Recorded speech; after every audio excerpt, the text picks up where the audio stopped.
அதிக பேர் நம்ம ட்ரையல் பண்ணி என்ன பண்ணுறோம், டைம் வேஸ்ட் பண்ணுறோம், மணி வேஸ்ட் பண்ணுறோம், எனர்ஜி வேஸ்ட் பண்ணுறோம். இதனால என்ன ஆகும், நெகட்டிவ் ரிசல்ட் வரும், நெகட்டிவ் பீப்புளோட வரும். இதையே பழக போகும்போது என்ன ஆகுது, மைண்டு அவங்க இன்செக்யூர் லைஃப்பில் தான் இருக்கும்.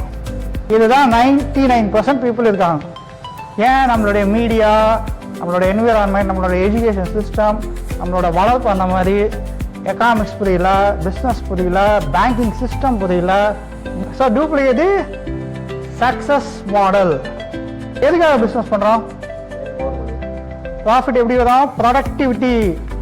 முழு உற்பத்தி திறன் எல்லாரும் கூட்டணியாக வேலை செய்யணும், ஒரு ஹானியாக பிடுங்கணும்.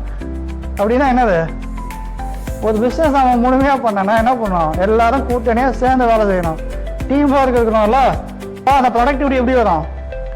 பர்ஃபார்மன்ஸ். கீழே இறங்கி வேலை செய்யணும். ஏன் இன்னைக்கு பிஸ்னஸ் பண்ண முடியல நிறைய பேர்?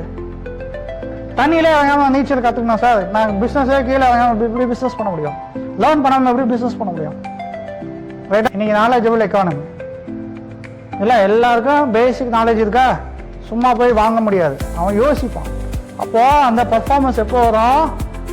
சக்ஸஸ் சைக்காலஜி எழுதிக்கோங்க. வெற்றி அடிக்கக்கூடிய மன அமைப்பு இருக்கணும் ஃபர்ஸ்ட். மனம் என்ன, எங்கே இருக்கின்றது? மனம் என்றது என்ன? சிந்தனை சக்தி. நம்ம சிந்திக்கும் போது என்ன ஆகுது? சக்தி உருவாகுது. இங்கே இருக்கு, ஒவ்வொரு அணுக்களிலையும் இருக்கு.